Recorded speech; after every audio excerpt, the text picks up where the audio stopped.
우리가 주일 오전마다 이 마태복음에 담겨 있는 예수님의 이 공생의 사역의 기록들을 함께 나눠보면서 예수님이 어떤 분인지에 대해서 함께 나누고 있습니다. 처음 시작했던 2주 전에는 이 예수님의 광야 시험을 통해서 그분이 우리의 주님이 되시기에 앞서서 그 자신이 먼저 자신의 삶 속에서 하나님의 주되심을 철저하게 실현하신 분이라는 사실을 우리가 함께 살펴보았죠. 그래서 그분이 우리의 믿음의 모범이다. 이런 주제로 나눴습니다.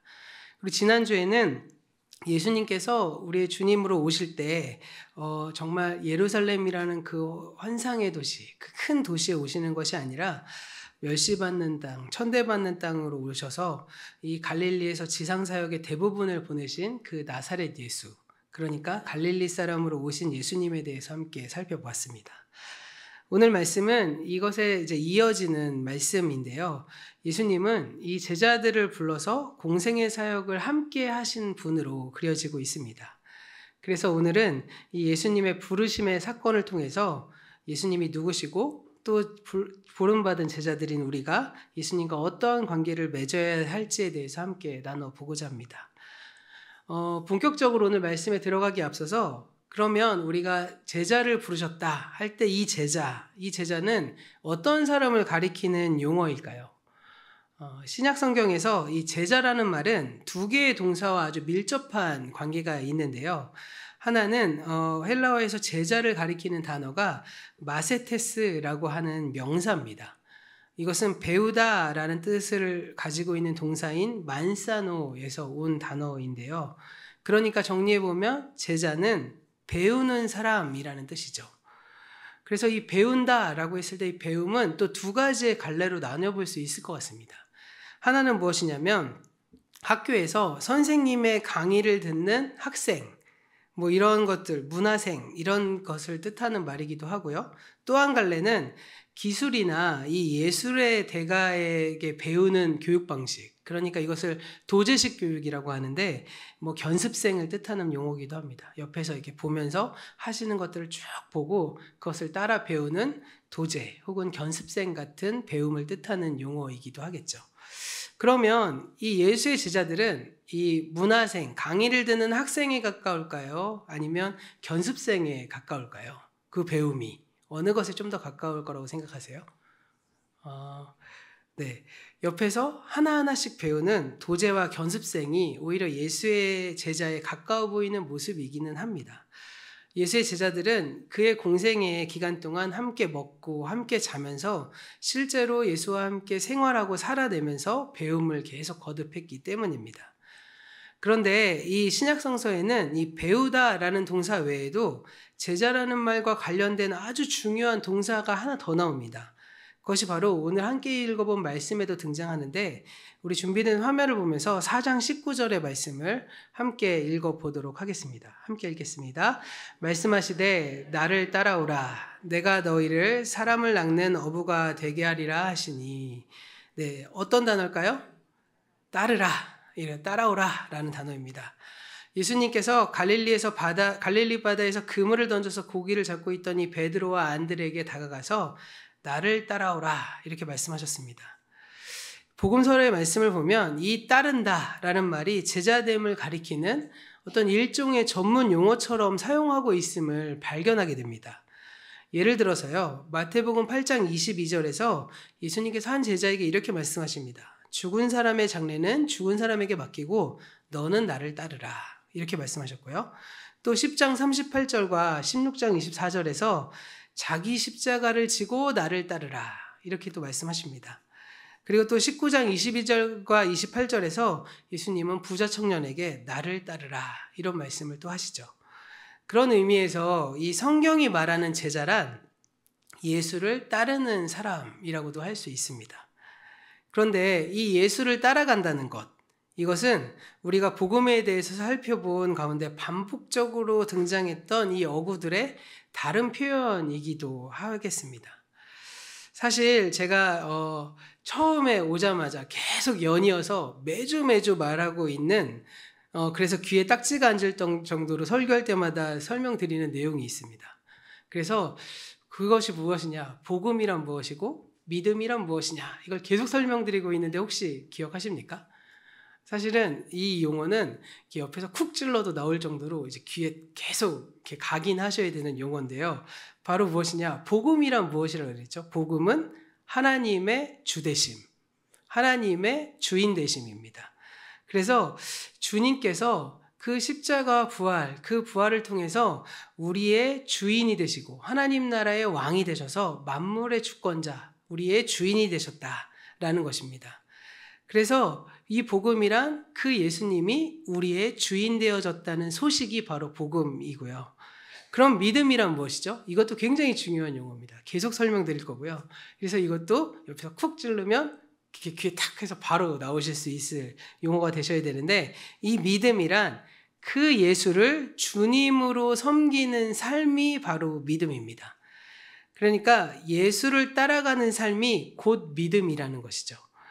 그런데 이 예수를 따라가는 삶이 바로 제자의 삶인 것입니다.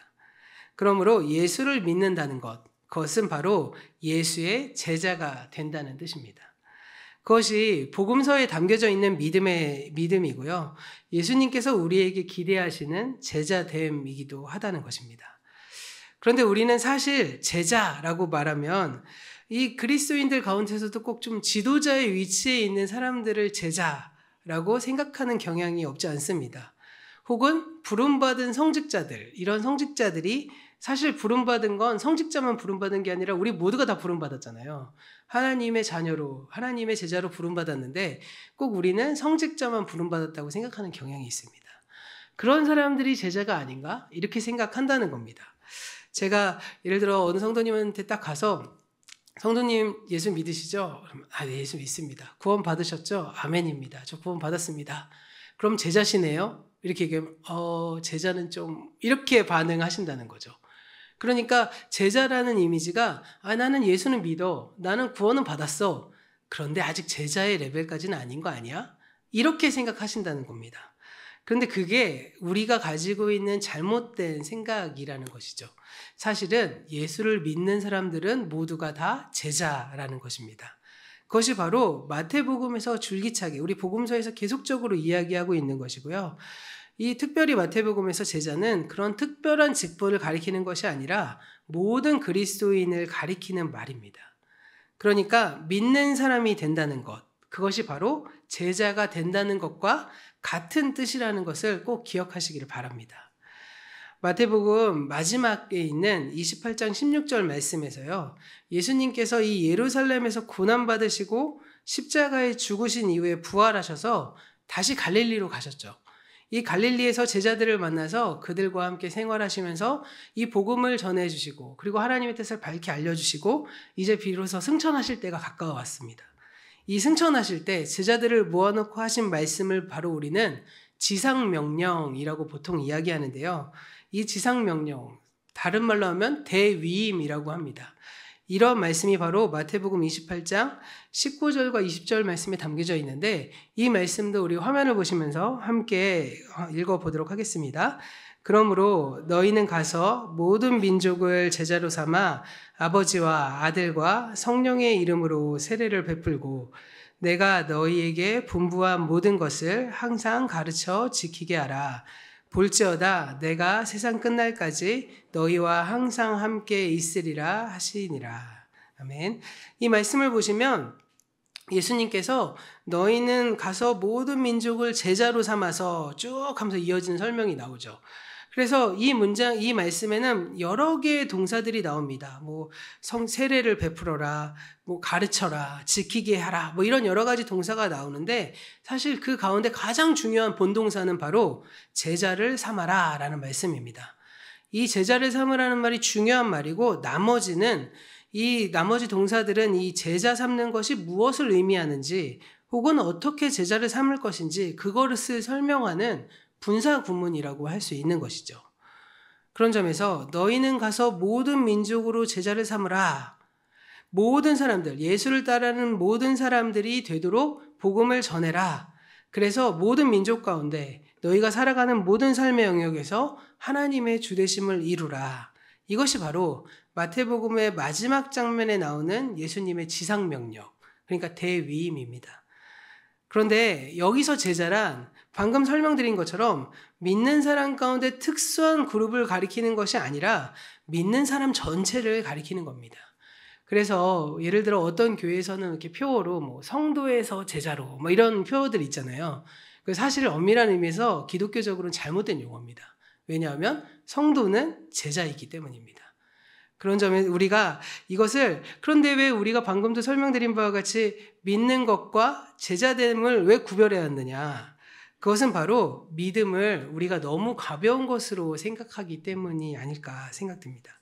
예를 들면 우리에게 믿음이란 단지 이 예수의 십자가 부활의 이 대속의 교리를 그냥 받아들이는 것으로만 생각하고, 그래서 내가 예수를 믿는 것은 내가 마음으로 믿고 입으로 시인해서 나는 그랬으니 구원받았어 라는 것으로 끝내고, 제자됨이란 그것에서 한 걸음 더 나아가서 우리의 어떤 마음과 입을 넘어서 삶의 행동까지 보여주는 것이 제자됨이다. 이렇게 우리가 은연중에 정의를 했기 때문에 혹시 제자십니까? 라고 말하면 전 성도인데요. 아직 제자는 아니고요. 이렇게 말을 하고 있는 것이죠. 그런 점에서 믿음이란 사실 예수님이 나의 인생의 주인이 되시는 삶이 드러나야 하는 것입니다. 근데 그게 되게 당연한 거거든요. 우리의 모든 삶의 일단 일상적인 걸 보시면 내가 맞다고 생각하고 내가 옳다고 생각하는 것이 그것을 그냥 그렇게 살아가지 않습니까? 내가 이게 맞아 라고 하면 맞는 대로 살아가는 것이죠. 내가 이게 옳아 라고 생각하면 옳은 대로 살아가는 것이 사람들의 보통의 모습인데, 유독 이 신앙적인 부분에서 맞다, 옳다 라고 생각하지만 근데 더 나아가서 그게 삶으로 이어지진 않는다는 것입니다. 그리고 그래도 되고 그러지 않다 하더라도 난 이미 구원받았어 라고 생각하게 된다는 것이죠. 사실은 그게 아니라 예수를 따라가는 삶, 이 삶 자체가 믿음이고 이 삶의 모든 내용들이 우리의 믿음과 신앙의 행위가 된다는 것을 꼭 기억하시기를 바랍니다. 그런 점에서 예수를 믿는 모든 사람이 예수의 제자들인 것이다 라는 말씀입니다. 이렇게 마태복음에서 이 제자를 삼으라는 말씀, 이 말씀은 굉장히 중요한 초점으로 나오고 있죠. 왜냐하면 성경에 끝나는 마지막 결론 부분에 예수님께서 제자들에게 하신 명령이 바로 제자를 삼으라는 명령으로 말씀이 끝나고 있기 때문입니다. 그런데 오늘 말씀에 의하면 예수님께서 공생에 처음 하신 일도 바로 제자를 부르신 것으로 보여요.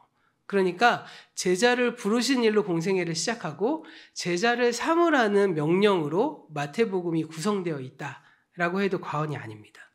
그런데 이렇게 말하면 목사님, 이 마태복음 3장 4장의 말씀 보면 예수님 공생애 시작하시면서 여러 가지 사건들을 하셨는데 제자 삼는 일이 뭐 이렇게 먼저입니까? 그렇게 볼 수 있을까요? 라고 말해도 사실 큰 의미는 없습니다. 꼭 어떤 사건이 공생의 시작점으로 간주할 것이냐라고 물으면 대답하기 좀 애매해지긴 한다는 것이죠. 굳이 이런 문제를 따져야 할 것은 아닌데요. 그럼에도 불구하고 굳이 좀 따져보자면 이렇습니다. 예수님은 먼저 3장 13절에서 요한에게 세례를 받으시고 4장 1절에 성령에 이끌려 광야에 가셔서 사탄에게 시험을 받으시고, 그리고 지난주에 살펴본 4장 12절의 말씀에 의하면 나사렛에서 가버나움으로 이사를 가십니다. 그러면 여기까지를 공생애를 볼 수 있느냐라는 어떤 질문을 해야겠죠. 여기까지가 공생애일까요? 공생애라는 말 자체가 공적 생애잖아요. 예수님이 이제 사적 생애를 이제 정리하시고 이제 공적 생애에 뛰어드신 겁니다. 그렇다면 오늘 이 4장 12절의 말씀까지는 사실은 공생애를 준비하기 위한 과정이었다고 해도 무방하겠죠. 사탄에게 시험을 받으시고 이 시험을 이겨내시고 그리고 이사를 가시면서 이제 공적인 생애를 준비하셨다라고 해도 과언이 아니라는 겁니다. 그리고 나서 쭉 말씀 보면 이제 4장 17절에 비로소 이제 공적으로 하시는 하시는 첫 번째 사역이 나오는데 그게 바로 4장 17절의 말씀입니다. 이 말씀도 우리 준비된 화면을 보시면서 함께 읽어보시겠습니다. 이때부터 비로소 전파하여 이르시되 회개하라 천국이 가까이 왔느니라 하시더라. 네, 이때부터라고 말하니까 이 17절의 말씀은 이때부터 공생애가 시작되는 것으로 보여서 그러면 예수님께서 이 회개하라 천국이 가까이 왔느니라 라고 선포하시면서 공생애를 시작하신 것이 아닐까요? 물론 그럴 수도 있겠죠. 근데 이 4장 17절에 이 헬라어 원어의 말씀을 보시면 이 말씀이 계속적으로 반복된 동작을 이야기하는 것으로 보입니다. 그러니까 이 말씀은 어떤 사건의 시작이라기보다는 예수님의 공생의 전체 주제가 회개하라 천국이 가까워왔다 라고 하는 말씀을 말씀으로도 선포하시고 기적으로도 보여주시고 삶으로도 보여주셨다는 것을 서론격으로 먼저 말한 다음에 이제 18절 오늘 우리가 읽어본 말씀부터 사실은 사건의 시작이 되고 있다는 것이죠. 그렇게 보자면 예수님께서 제자를 부르신 사건부터 비로소 공적인 생애, 공생애가 시작된다고 할 수 있는 것입니다. 그러니까 이 마태복음에서 예수님께서 공적으로 하신 첫 사건에 대한 기록을 제자를 부르신 일이다라고 말해도 된다는 겁니다.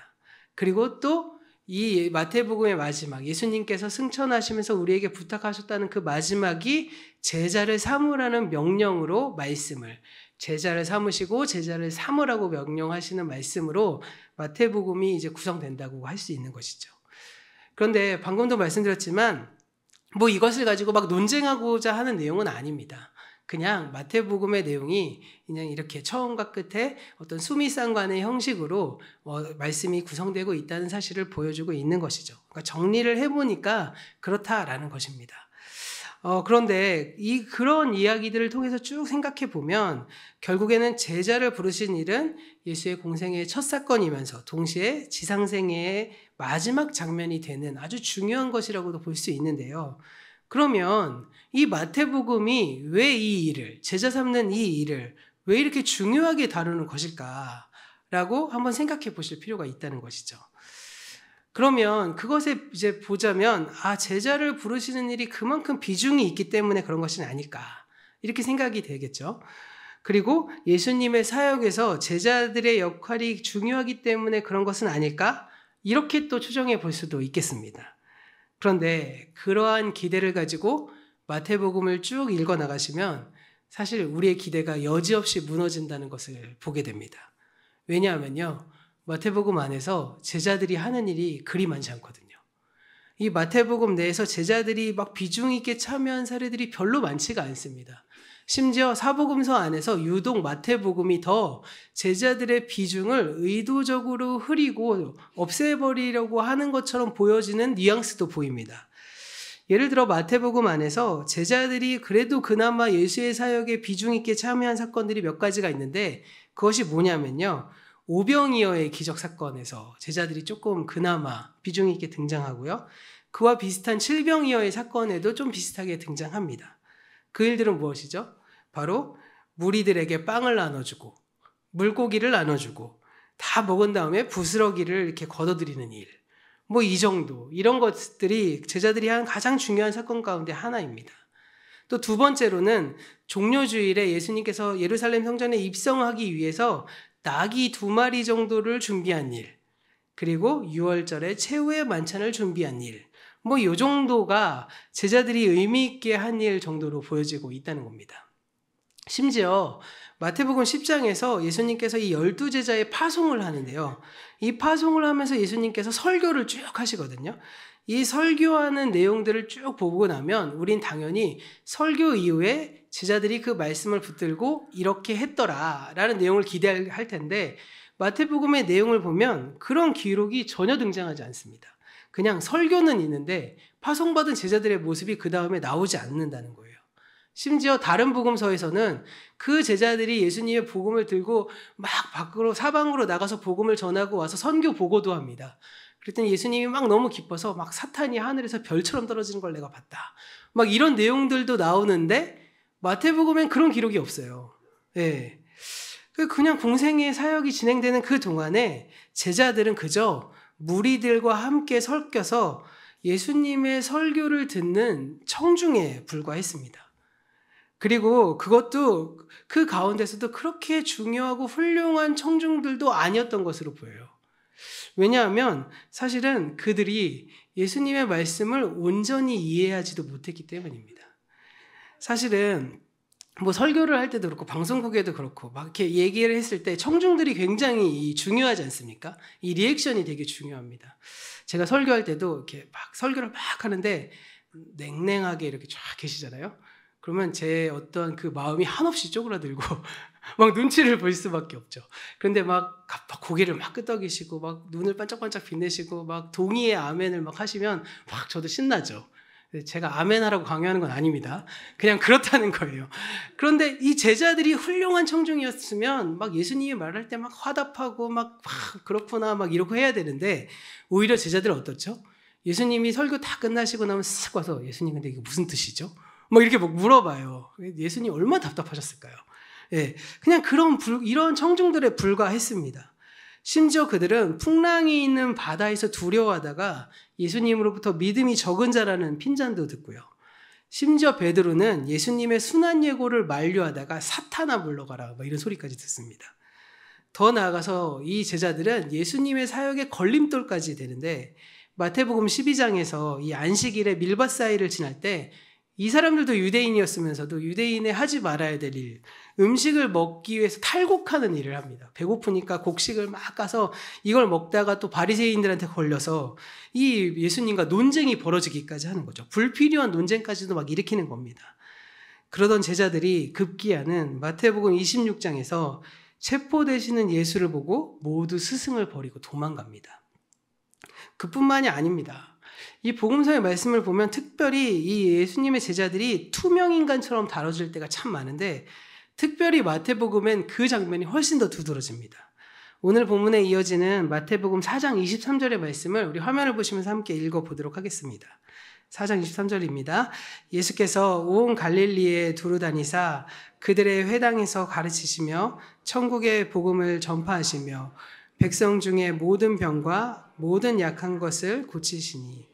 예수님의 제자를 삼고 나서 그 이후의 일인데 온 갈릴리에 두루다니면서 회당에서 복음을 전하시고 가르치시고 백성의 모든 병과 악한 것들을 고치시는데 제자들은 어디 있죠? 안 나오네요. 이 말씀이 지나고 난 다음에 5장 1절의 말씀을 가시면 5장 1절은 우리가 너무나 잘 아는 산상수훈의 말씀이 시작됩니다. 예수께서 무리를 보시고 산에 앉으시니 제자들이 그에게로 나온지라. 어디 있다가 지금 산 위로 나오고 있을까요? 이 제자들에 대한 언급이 이때 잠깐 등장하고요. 5장부터 7장까지 예수님의 산상수훈의 복음이 쭉 설명됩니다. 그 산상수훈의 가르침이 끝나고 난 다음에 8장 1절의 말씀을 보면 이런 말씀이 나옵니다. 이 말씀도 우리가 화면을 보시면서 함께 읽어보도록 하겠습니다. 예수께서 산에 내려오시니 수많은 무리가 따르니라. 예수님이 산에서 내려오셨어요. 그런데 수많은 무리들이 같이 따라옵니다.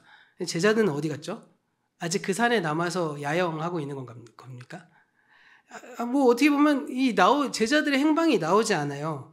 그래서 그 다음 단락인 5절을 지나고 그 다음 단락인 14절을 지나고 그때도 안 나오다가 18절의 말씀을 보시면 예수께서 무리가 자기 옆에서 둘러서 있는 것을 보시고 제자들에게 그때 말씀하시는데 건너편으로 가자 이렇게 말씀하십니다. 그럼 그 제자들은 언제까지 산에 있다가 지금 언제쯤 예수님께로 합류한 걸까요? 어떻게 됐을까요? 제자들은. 사실 제자들은요. 예수님의 공생에서 늘 예수님과 함께 했습니다. 4장 23절에서도 온 유대와 갈릴리를 두루 다니시면서 가르칠 때도 함께 있었고 산상수훈에도 함께 계셨고 그 산에 내려올 때도 함께 내려왔던 것이죠. 그런데 성경을 보면 이 예수님이 혼자만 움직인 것처럼 그냥 3인칭 단수의 형태로 제자들에 대한 언급은 싹 빠지고 혼자 다닌 것처럼 기록되고 있습니다. 이런 현상은 다른 복음서에서도 드러나긴 하지만 유독 마태복음에만 그런 특징이 더 드러납니다. 자, 처음에 제가 말씀드렸죠. 마태복음의 공생의 처음 시작이 제자를 삼는 일로 시작했고 지상생의 마지막의 위임을 제자를 삼으라고 말하는 아주 중요한 핵심 포커스였는데 근데 예수님의 공생의 사역의 기간을 보면 제자들을 투명인간 취급하고 제자들이 없는 것처럼 나오고 오히려 문제만 일으키고 예수님이 막 답답해할 정도의 행동을 하는 것이죠. 그렇게 이런 기록들이 왜 이렇게 일어날까? 우리가 이것을 좀 생각해 보실 필요가 있다는 겁니다.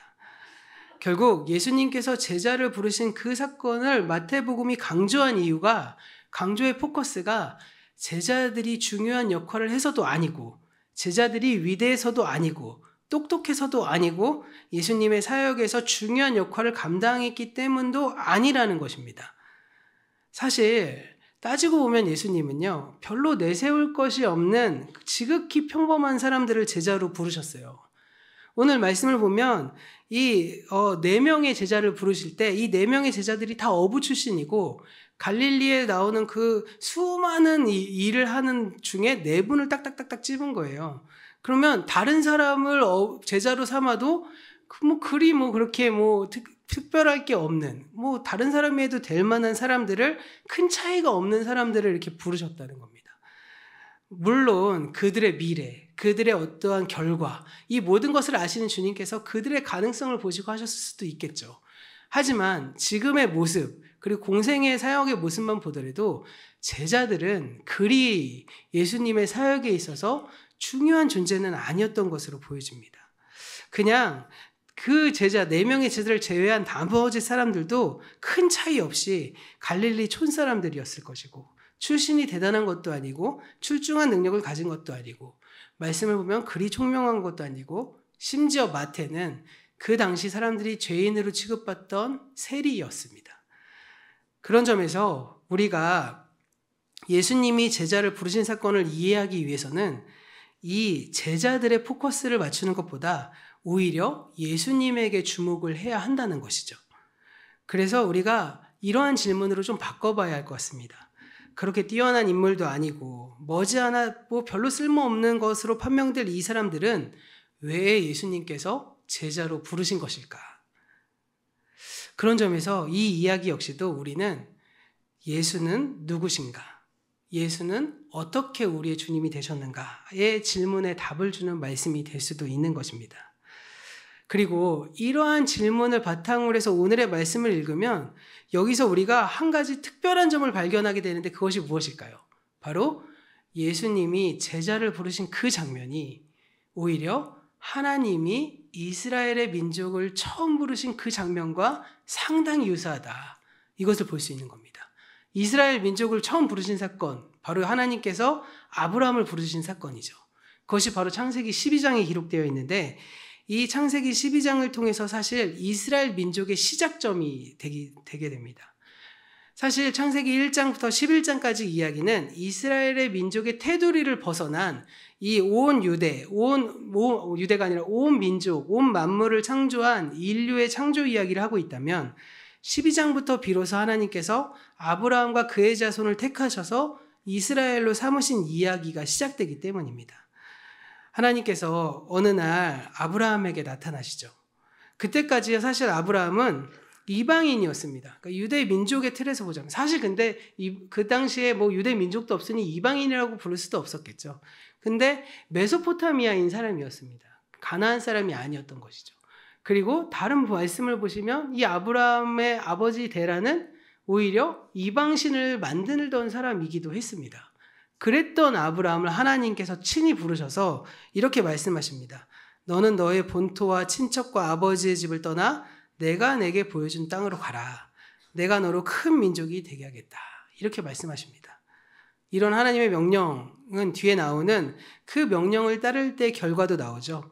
너로 큰 민족이 되게 하겠다. 이게 라는 말씀이 나옵니다. 그런데 오늘 말씀을 보시면 예수님도 그와 아주 비슷한 방식으로 이 제자들을 부르시고 있다는 거예요. 어떻게 말하죠? 나를 따라오너라. 그러면 내가 너를 사람을 낚는 어부로 삼겠다. 이렇게 말씀하십니다. 아브라함은 그 말씀을 듣고 본토와 친척과 아버지의 집을 떠나 하나님이 지시하는 가나안으로 갑니다. 그래서 그는 하나님의 백성이 되고 이스라엘 민족의 시작이 되는 것이죠. 베드로와 안드레와 야고보, 요한 역시도 당시 정확히 알지 못하는 예수님의 말씀을 듣고 그들의 그물과 배와 심지어는 아버지까지도 버려둔 채 예수님을 따라 나섭니다. 그렇게 그들은 그리스도인의 시작, 곧 교회의 시작이 되는 것입니다. 이처럼 마태복음이 우리의 그리스도인됨을 시작하는 그 사건을 하나님의 백성인 이스라엘 민족이 시작되는 그 사건의 전형을 따라서 비슷하게 기록된 이유는 무엇일까요? 그것은 바로 하나님의 선택, 하나님의 방법은 이스라엘이 뛰어나서 선택된 것이 아닌 것처럼 제자들이 뛰어나서 예수님이 부르신 것이 아니라는 것. 결국엔 우리의 그리스도인됨도 오직 하나님의 선택과 은혜로 말미암는 것임을 오늘 성경은 보여주고 있다는 것입니다. 이것이 그대로 우리에게도 적용할 수 있지 않겠습니까?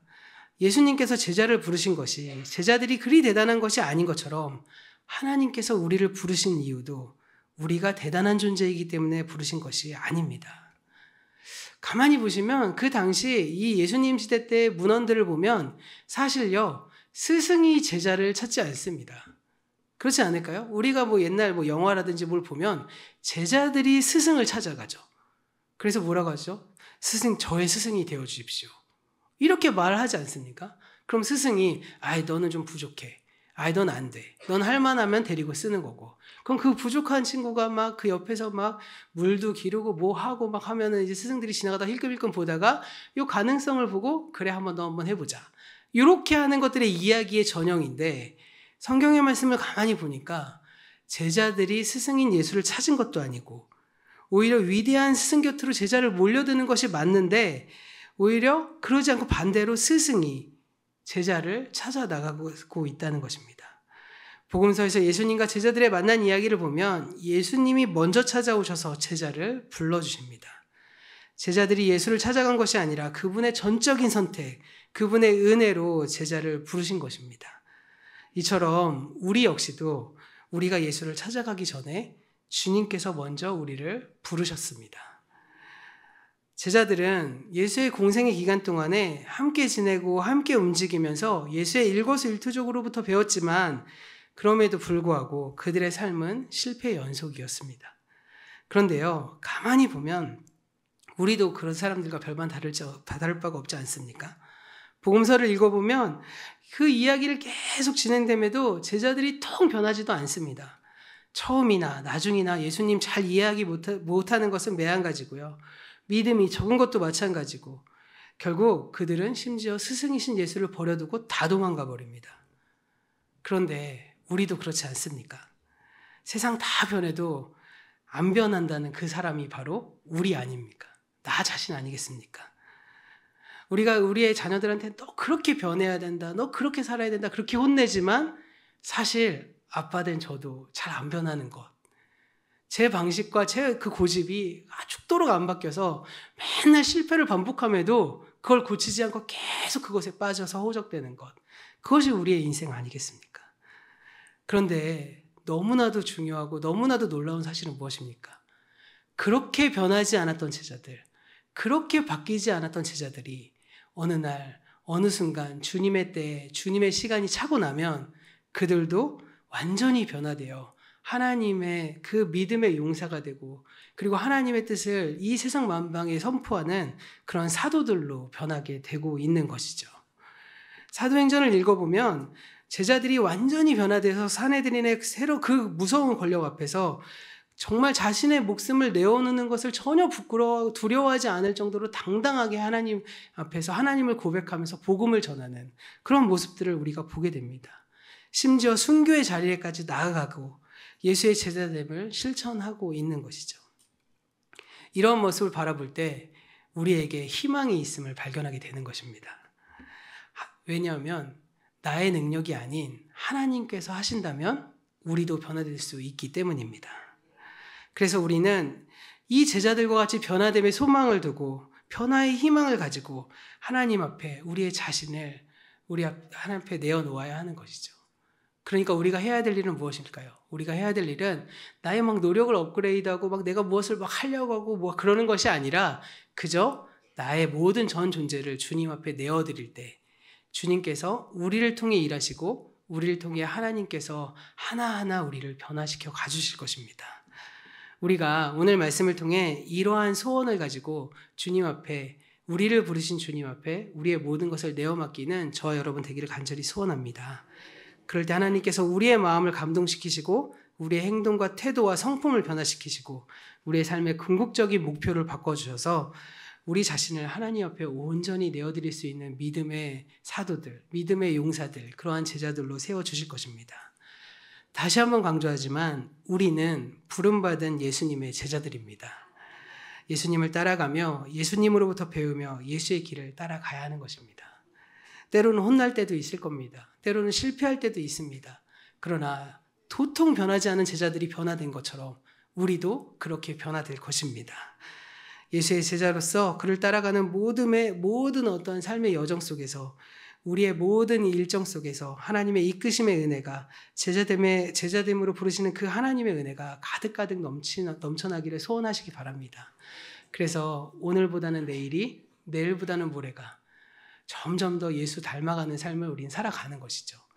0.00001%라도 조금씩 변화되어 갈 때 결국 우리의 마지막은 온전한 주님의 제자로 성장해 나갈 것입니다. 그래서 돌아오는 한 주, 이미 시작된 한 주 역시도 어제보다는 오늘이, 오늘보다는 내일이 더 예수님과 가까워지고 예수님 닮아가는 저와 여러분이 되시기를 주님의 이름으로 간절히 축원합니다. 기도하겠습니다.